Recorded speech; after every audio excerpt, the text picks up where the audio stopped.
কক্সবাজারে এসেছিলেন ঘুরতে, কিন্তু সমুদ্রের সৌন্দর্য উপভোগ করার বদলে নিচু হয়ে একের পর এক ময়লা কুড়িয়ে তুলতে শুরু করলেন এক বিদেশি তরুণ। আর আশেপাশে দাঁড়িয়ে থাকা মানুষ শুধু তাকিয়েই রইল। কয়েক মিনিটে সেই দৃশ্যই এখন সামাজিক যোগাযোগ মাধ্যমে তুলেছে বড় এক প্রশ্ন। নিজেদের সৈকত পরিষ্কার রাখতে আমাদের মনে করিয়ে দিতে হলো একজন বিদেশিকে। ভাইরাল হওয়া ভিডিওতে দেখা যায় ২৬ বছর বয়সী ব্রিটিশ পর্যটক ফিন কক্সবাজার সমুদ্র সৈকতে নিজের হাতে ময়লা কুড়িয়ে একটি ব্যাগে ভরছেন। ভিডিওটি দ্রুত সামাজিক যোগাযোগ মাধ্যমে ছড়িয়ে পড়েছে এবং অনেকের প্রশংসা কুড়িয়েছে। ভিডিওতে দেখা যায় ফিন যখন সৈকত পরিষ্কার করছিলেন তখন আশেপাশে থাকা স্থানীয় লোকজনের অনেকেই শুধু তাকিয়েছিলেন। কেউ কেউ তার কাজ দেখলেও পরিষ্কারের কাজে অংশ নিতে দেখা যায়নি। পরে কেন তিনি এমন উদ্যোগ নিয়েছেন জানতে চাইলে ফিনের সংক্ষিপ্ত উত্তর ছিল, এটা পরিবেশের জন্য ক্ষতিকর।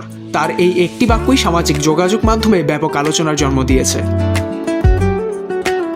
ভিডিওটি প্রকাশের পর অনেকেই মন্তব্য করছেন, বাংলাদেশের সবচেয়ে বড় পর্যটন কেন্দ্রকে পরিষ্কার পরিচ্ছন্ন রাখা শুধু প্রশাসনের দায়িত্ব নয়, এটি পর্যটক ও স্থানীয় সবারই দায়িত্ব। আবার কেউ কেউ বলছেন, একজন বিদেশি যেভাবে পরিবেশের কথা ভেবে উদ্যোগ নিয়েছেন তা সবার জন্যই একটি ইতিবাচক বার্তা। যদিও ভিডিওটি কক্সবাজার সৈকতের একটি নির্দিষ্ট মুহূর্তের চিত্র তুলে ধরে, তবু এটি নতুন করে মনে করিয়ে দিচ্ছে আমাদের প্রকৃতি রক্ষার দায়িত্ব কোনো এক ব্যক্তি বা একটি দেশের নয়।